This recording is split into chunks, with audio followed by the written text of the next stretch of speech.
In ancient cosmic law, the demon king Ravana held an airtight legal loophole. He secured a divine boon, making him invulnerable to gods and demons. But he made a critical miscalculation. He ignored humans and monkeys. To exploit this specific oversight, the divine force of the universe had to downgrade. God incarnated as a human, Sri Ram intentionally adopting mortal frailties just to bypass Ravana's legal shield. But taking a human form wasn't enough. Ram's entire operating system was built on a concept called Maricha. This translates to strict adherence to duty, laws, and boundaries. Every decision he makes prioritizes protocol over personal comfort. We see this play out constantly. When asked, he instantly surrenders his rightful crown. He accepts a 14-year exile into the brutal wilderness, and he faces the daily physical dangers of the forest without relying on any divine shortcuts to save himself. By completely submitting to these harsh human limitations and strict royal protocols, Ram fashioned himself into the exact weapon required to break Ravana's invulnerability. On the opposite end of the spectrum is Hanuman. Born with the raw power of the wind god, as a child he possessed so much unchecked energy that he leaped into the cosmos, intending to eat the burning sun, because he mistook it for a piece of fruit. That staggering display of power prompted ancient sages to intervene. They placed a curse on him, wiping his memory. The ultimate god-tier weapon was reduced to a state of complete amnesia, unaware of his own strength.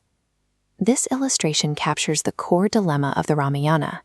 On the left, we have a king strictly bound by rules, and on the right, a warrior of limitless capability who forgot how to use it.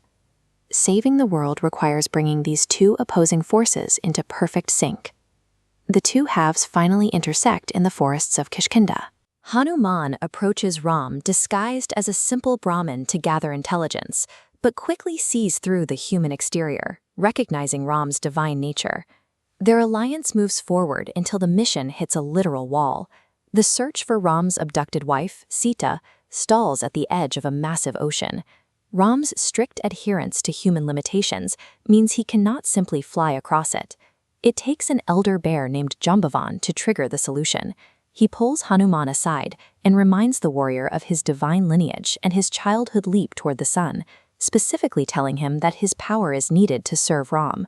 This central graphic, awakening forgotten strength, illustrates the function of bhakti. Devotion isn't just a feeling here, it is the specific catalyst that dissolves the amnesia curse, restoring Hanuman's access to his full capabilities. By centering himself on Ram's mission, the once-forgotten warrior becomes the high-velocity force needed to bridge the ocean gap and infiltrate the enemy capital. Once the war in Lanka actually begins, the difference in their operating styles becomes stark. Ram fights within the strict confines of honorable combat. He is vulnerable to enemy tactics, eventually getting bound by a mystical serpent noose called the Nagpasha. Hanuman operates with total creative freedom. Sent initially with a single order to locate Sita, he decides to map enemy defenses, destroy their prized gardens, and eliminate one of Ravana's sons. He even allows himself to be captured, just so he can turn his punishment into a weapon. By letting his tail be set on fire, he swings through the capital, setting the entire stone city ablaze. This wages devastating psychological warfare on Ravana's forces before the actual battle even starts. The war is eventually an example of this problem-solving, highlighted in the lower central node here, titled The Savior of the Mission. When Ram's brother Lakshman is mortally wounded, Hanuman is dispatched to the Himalayas to retrieve a specific healing herb. Unable to identify the exact plant, he refuses to fail the mission. He simply uproots the entire mountain peak and carries it back to the battlefield, delivering the medicine and saving Lakshman's life. The human limitations Ram accepts for the sake of cosmic law create inevitable tactical barriers. Hanuman's creative freedom in his service effectively bridges these gaps, ensuring the mission moves forward when the rules themselves become obstacles. The war is eventually won, and Ram reclaims his throne. The aftermath reveals the unrelenting reality of a life governed entirely by the rules of Maricha. The demands of Raj Dharma, or royal duty, require constant sacrifice. To uphold a strict promise made to a disguised messenger of time, Ram is forced to banish that same infinitely loyal brother, Lakshman, penalizing him for an interruption. Having established his lineage and completed his administrative duties, Ram's earthly mission ends in isolation. He wades deep into the flowing waters of the Sarayu River in an act of Jal Samadhi, shedding his mortal constraints.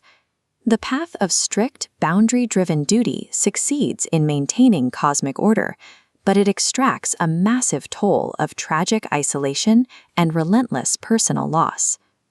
Hanuman's story concludes very differently. While the rest of Ram's allies depart the earthly realm, Hanuman makes an active choice to stay behind.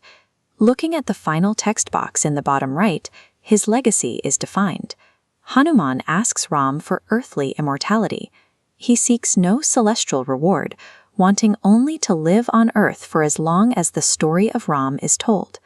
This cements him as the ultimate eternal devotee.